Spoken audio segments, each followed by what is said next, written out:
देखिए, मैं फिर कहूंगी, लोकतंत्र है, चुनाव चल रहा है, हर तरह की चर्चा लोकतंत्र में हो रही है और देश देख रहा है। ये चुनाव एक तरफ 10 साल का कुशासन, तानाशाही और अन्याय के खिलाफ जनता लड़ रही है। ये चुनाव जनता 10 साल का हिसाब मांग रही है। मेरा रोजगार कहाँ है, महंगाई का क्या हुआ, किसान की आय दुगनी होनी थी, कर्ज माफ होना था, न्यूनतम समर्थन मूल्य क्या हुआ, सेना का जवान सरहद पे खड़ा हुआ है। प्रधानमंत्री जी जानते हैं कि चीन सरहदों में लद्दाख हो, अरुणाचल घुस गया है ना, और आप कहते हैं कोई नहीं घुसा हुआ है। अग्निपथ भर्ती योजना जैसे लाकर सेना को कमजोर करने का काम किया है। शहीद से शहीदी का दर्जा छीन लिया गया है, कफन में तिरंगे का अधिकार छीन लिया गया। हम अग्निपथ भर्ती योजना के खिलाफ हैं, हम पक्की सेना की भर्ती की बात कर रहे हैं। हम 30 लाख सरकारी पक्की नौकरियों के खाली पदों को भरने की बात कर रहे हैं। हम किसान को उसका हक, फसल का उचित दाम देने की बात कर रहे हैं। एमएसपी पे कानून लाकर सारा कर्ज किसानों का माफ होगा। कोई कहता है कैसे होगा? पूंजीपति मित्रों का 16 लाख करोड़ माफ हो सकता है। 16 लाख करोड़ तो हमारे अन्नदाता किसान का कर्ज क्यों माफ नहीं हो सकता? हमने कहा कृषि उपकरणों पर, बीज हो, खाद हो, ट्रैक्टर हो, हर तरीके पर आजादी से अब तक कभी टैक्स नहीं लगा था, जीएसटी नहीं लगा था, अब जीएसटी थोप दिया। हम सब मुक्त करने जा रहे हैं। महिलाओं की आज महंगाई और सुरक्षा सबसे बड़ा मुद्दा बना हुआ है। ना बिल्किस बानो को न्याय मिला, ना साक्षी मलिक को न्याय मिला, और बेटियां न्याय मांग रही हैं। मणिपुर जल रहा है, डबल इंजन की सरकार है, आदिवासी बेटियों के साथ बलात्कार होता है, गिरजा घर जलते हैं। प्रधानमंत्री जी पूरे देश में जा रहे हैं, इस तरह के सवाल पूछे जा रहे हैं, लेकिन कोई ये नहीं पूछता प्रधानमंत्री जी एक दौरा मणिपुर का करना चाहिए था या नहीं? आपकी डबल इंजन की सरकार है, 8 महीने से जल रहा है। महिलाओं से बात करेंगे। आज एलपीजी गैस का सिलेंडर हो, खाने पीने की चीजें हो, पेट्रोल डीजल सब आग लगी हुई है, और महिलाओं को भारतीय राष्ट्रीय कांग्रेस 1 लाख रुपया सालाना, 8,500 रुपया महीना उनके सीधे खाते में डालने की बात करती है, ताकि वो महंगाई से जो है वो लड़ पाए और आगे बढ़ पाए। यही एक क्वाइसी पे सवाल पूछ रहा हूं। सैम पिट्रोडा ने एक स्टेटमेंट दिया है कि सपोर्टिंग इनहेरिटेंस टैक्स। वो कहते हैं कि रीडिस्ट्रीब्यूशन, जो वेल्थ की बात हो रही है, half of the wealth should go to the state. इसमें बीजेपी का रिएक्शन ये आ रहा है कि बीजेपी कह रही है आम आदमी से उनका धन दौलत छीना जा रहा है। तो आप कैसे रिएक्ट करते हो? देखिए, मैं फिर कहूंगी, प्रधानमंत्री जी ने एक बयान, पूर्व प्रधानमंत्री मनमोहन सिंह जी के बयान को झूठ कहकर कहा कि डॉक्टर मनमोहन सिंह जी जब प्रधानमंत्री थे, उन्होंने कहा था, साफ मैं शब्द इस्तेमाल कर रही हूं, कि देश की संपत्तियों पर मुसलमानों का हक है।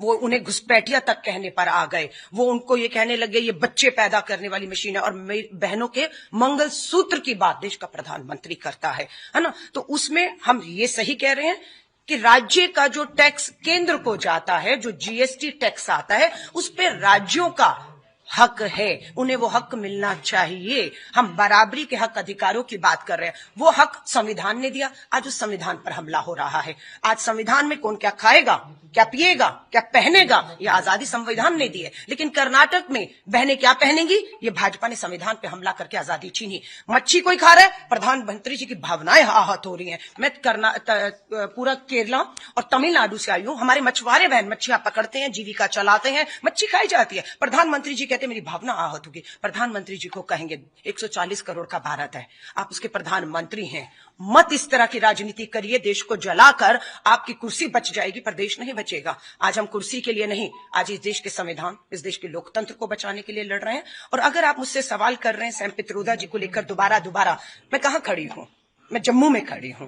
क्यों हिम्मत नहीं दिखा रहे हैं कश्मीर में चुनाव लड़ने की? मैं पूछना चाहती हूँ, क्यों अपना उम्मीदवार कश्मीर में नहीं दिया जा रहा? और जहां तक जम्मू की बात है, लोग सवाल पूछ रहे हैं, डबल इंजन की सरकार है ना, दोनों सांसद आपके थे, मंत्री भी केंद्रीय यहां से था, जम्मू को क्या मिला? आज सच्चाई है कि जम्मू कश्मीर के अधिकारों से उसे वंचित रख दिया गया। क्या अधिकारों में हनन हुआ? राष्ट्रपति शासन लगाया या नहीं लगाया? लोकतांत्रिक चुनी हुई सरकार को गिराकर आपने राष्ट्रपति शासन लगाया। आपने जम्मू कश्मीर से पूर्ण राज्य का दर्जा छीना हुआ है।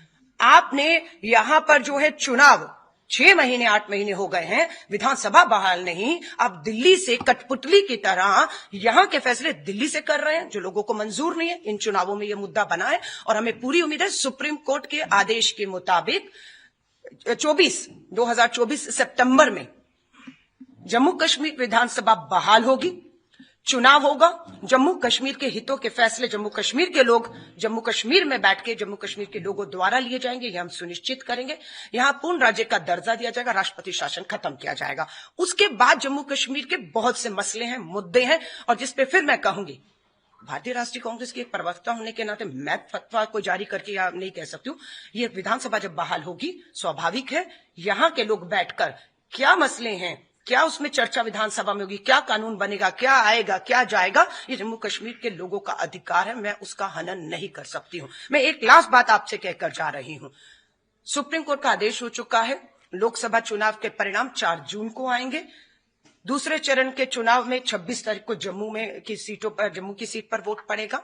लेकिन सितंबर 2024 का जो चुनाव है, लिख कर ले लीजिएगा, हमारे न्याय पत्र पे भी है। वो न्याय पत्र को हम प्रधानमंत्री जी को सौंपने के लिए समय मांग रहे हैं, क्योंकि प्रधानमंत्री जी ने अपना घोषणा पत्र, जिसको जुमला पत्र मैं कहूंगी, 10 दिन के अंदर कमरे में बैठा और तैयार कर दिया, लोगों पर थोप दिया। लेकिन हमारा न्याय पत्र बिना पढ़े, कभी उसमें कहते हैं मुस्लिम लीग की छाप है, कभी मुसलमानों को खुश करने की बात है ना। हम तो किसान की बात कर रहे हैं, उस किसान की जो पंजाब से आता है, जो सिख है, जिसको आपने खालिस्तानी आतंकी कहकर आहत किया है, हम तो उसकी लड़ाई लड़ रहे हैं, है ना। तो मैं आपसे फिर कहूंगी, अगर प्रधानमंत्री जी आतंकवाद और बम की बात करते हैं, तो बम प्रधानमंत्री जी इस देश पर आपने फेंका है। वो बम से देश आहत है। वो बम क्या है? बा से बेरोजगारी और मां से महंगाई का बम आपका फेंका हुआ है कि 140 की जनता त्रस्त है। अब मैं वापस आती हूं, सितंबर 2024 को विधानसभा का चुनाव होगा, ये हम सत्ता में आने के बाद सुनिश्चित करेंगे। और मैं आपको लिख कर दे रही हूं, महिला कांग्रेस की राष्ट्रीय अध्यक्ष हूं, जम्मू कश्मीर वो पहला राज्य होने वाला है जहां पर महिला आरक्षण कानून लागू होगा। और मुझे जो बताया गया, 88 सीटें हैं, 44 आधी सीटों पर आधी आबादी का हक है, पर आप देखेंगे कम से कम नहीं 30-35 सीटों पर पहली बार महिला आरक्षण में महिलाएं यहां से लड़ेंगी, जीतेंगी और इतिहास में नाम होगा। एक आखिरी सवाल पूछना चाहते हैं अमेठी को लेकर। अमेठी में पोस्टर्स लगे हुए हैं, we want Robert Vadra. Rahul Gandhi Amethi से भाग रहे हैं, रॉबर्ट वाड्रा का नाम आ रहा है। कैसे दिखते हैं ये पोस्टर वॉर और पोस्टरिंग, कैसे दिखते हैं? ये मसले बहुत छोटे से हैं। ये पार्टी का लोकतांत्रिक, हमारी एक स्क्रीनिंग है, हमारी सीईसी बैठ रही है, सबको सुना जा रहा है और लोकतांत्रिक तरीकों से फैसले किए जा रहे हैं। भाजपा की तरह थोड़ी ना मीनाक्षी लेखी मार्गदर्शन मंडल में, अरे 10 साल आपकी सांसद थी, नई दिल्ली से केंद्रीय मंत्री थी, क्या हो गया मार्गदर्शन मंडल? डॉक्टर हर्षवर्धन कोरोना काल में शानदार काम, 10 साल के सांसद, चांदनी चौक से डॉक्टर हर्षवर्धन केंद्रीय मंत्री, घर बिठा दिए गए। गौतम गंभीर की उम्र थी मार्गदर्शन मंडल में जाने की। साहब सिंह वर्मा मुख्यमंत्री रहे, उनके बेटा प्रवेश साहब सिंह वर्मा 10 साल से सांसद है, मार्गदर्शन मंडल में बिठा दिए। कि चंडीगढ़ की किरण खेर को आपने घर बिठा दिया। और चंडीगढ़ का क्या मेयर का चुनाव हुआ था, लोकतंत्र ने देखा था कि 400 सीटें का दावा करने वाली भाजपा डरी हुई, बौखलाई हुई है, हर तरीके से किसी तरह भी हनन करना चाहती है। एक और हम पर आज हमारी नजर है, सुप्रीम कोर्ट का आदेश, उम्मीद है आज आ जाएगा कि वीवीपैट की जो गिनती है वो होनी चाहिए या नहीं होनी चाहिए। इस चीज की लड़ाई को ADR, association for democratic reforms ने लड़ा, जो इलेक्टोरल बॉन्ड की लड़ाई थी, जिसे भाजपा ने गुप्त रखा 10 साल तक। सुप्रीम कोर्ट के आदेश के बाद जैसे ही इलेक्टोरल बॉन्ड खुलकर आया सामने, भाजपा बेनकाब हो गई कि कैसे चंदे से धंधा चल रहा था, और धंधे से चंदा, चंदे से धंधे में ये 10 साल में सिर्फ पूंजीपतियों की चिंता की है। सो ये हमारा पार्टी का मैटर है, पार्टी जो फैसला करेगी, कोई कहीं नहीं भाग रहा। जिस आदमी राहुल गांधी की आप बात कर रहे हैं, भाग रहे हैं अमेठी से, उसी राहुल गांधी जी ने उत्तर से दक्षिण, पूर्व से पश्चिम 10,000 किलोमीटर की यात्रा की है। इस देश की सड़कों पर किसान, बेरोजगार युवा, आदिवासी, दलित बहनों से मिले हैं। सो ये सवाल आपका नहीं हो सकता मीडिया का, ये भाजपा के शब्द हो सकते हैं। एक्सटर्नल अफेयर मिनिस्टर जयशंकर ने ये क्लेम किया है कि UPA government took no military action after Mumbai attack. मैं आपसे पूछूंगी, हमारे विदेश मंत्री 10 साल की अपनी विफलता, नाकामियों को छुपाने के लिए यूपीए का शासनकाल पर जाकर आज बात कर रहे हैं। इससे साफ पता लगता है कि 10 साल का जो मसला खड़ा हुआ है कि चीन आपकी सरहदों में आ चुका है, लद्दाख में पूरा आंदोलन चला है ना, पूरा आंदोलन। और शायद वहां पर आपने अपना सांसद, सिटिंग सांसद भी बदल दिया डर के मारे, क्योंकि उसकी जमानत जब्त होने वाली थी, है ना। सो आप आज जवाब नहीं दे रहे। चीनी टिकटॉक कंपनी से प्रधानमंत्री जी आपने पीएम केयर फंड में करोड़ों रुपया चंदे में लिया या नहीं। सवाल 10 साल के आप छोड़कर सोचेंगे 20, 50, 70 साल में जाएंगे तो सवाल तो खड़े रहेंगे, आप बच नहीं पाएंगे। सो मैं आपसे फिर कहूंगी, आज 10 साल का हिसाब लेने का समय है।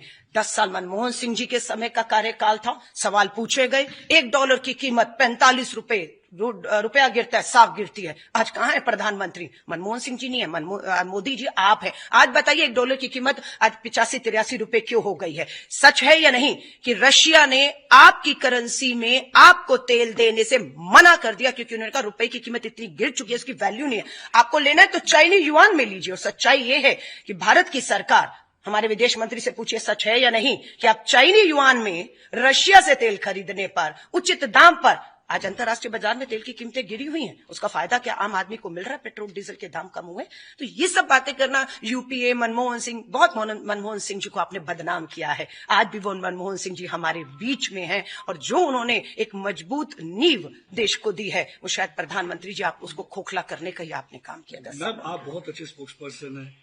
मैं सवाल सैम पित्रोदा पूछा, लेकिन आपने वो आप जवाब सैम नहीं दिया। पित्रोदा जी के आप ये पीछे- मुझे बताइए, आप सहमत हैं जो वो कहते हैं? मैं फिर कह रही हूं, ये देश 140 करोड़ का है। आपका विचार, मेरा विचार, विचारधारा, सोच, तरीके, धर्म अलग हो सकते हैं। इससे सहमत ना सहमत होने की बात नहीं है ना। आपका धर्म कुछ, मेरा धर्म कुछ, आपकी आस्था कुछ, मेरी कुछ, आपका विचार कुछ है। लोकतंत्र कहते हैं सम्मान होना चाहिए, सबको सुना जाना चाहिए। जिसकी हाथ में कलम है, फैसले उसको लेने हैं। वो क्या फैसले उसने 10 साल में लिए, आज वो हम पूछ रहे हैं। आप एक आदमी को के बाल को नाम लेकर बारी बारी निजी रॉबर्ट वाड्रा जी और आपके सैम पित्रोदा जी और राहुल गांधी जी अमेठी से भागे हुए हैं। ये देश देख रहा है 140 करोड़ के मुद्दे कहां गौन हैं, वो क्यों नहीं पूछे जा रहे हैं। आपका जो मुझे देखने वाला है वो भी कहेगा कि आप क्यों बार बार वो सवाल पूछ रहे हैं जिससे देश का 140 करोड़ की जनता का लेन देन नहीं है। नहीं, मैं कांग्रेस नहीं हूं। मैं इस देश की एक जिम्मेदार नागरिक हूं। मैं भारतीय राष्ट्रीय महिला कांग्रेस की राष्ट्रीय अध्यक्ष हूं। आधी आबादी के मुद्दों को लेकर 22 राज्यों के दौरे पूरे कर लिए हैं। 10 जनवरी को दौरा शुरू किया था, 22 राज्यों से होकर आ रही हूं। कहीं कोई भाजपा की लहर नहीं है। यहां पर मैं अभी आई हूं, ये तीसरा राज्य है। मैं गुवाहाटी, असम करते हुए केरला, दक्षिण भारत से जम्मू आई हूं, यहां से छत्तीसगढ़ रवाना हो रही हूं। मेरा चार्ट पेपर आप देख लीजिएगा, 1 महीना घर नहीं पहुंचूंगी। और पूरे देश में सफाई हो रही है भाजपा की। जो 400 सीटों का दावा कर रहे हैं, लिख कर ले लीजिएगा, ये 200 सीटों से नीचे निपटने वाले हैं। इस बार इनके पास पहले हुआ पुलवामा, है ना, शहीदों के नाम पर वोट, 18 साल का मतदाता मोदी जी को दे, बहुत सी भावनाओं से के लिए भगवान श्री राम के मंदिर का भी, धर्म के ऊपर भी वोट मांगे जा रहे हैं। पर देश 10 साल दे चुका है, पूर्ण बहुमत से दे चुका है। देश अब आपकी इन भावनाएं, आपकी आहतों या लोगों की भावनाएं आपने आहत किया। मोदी जी, जवाब देने का समय। शुक्रिया।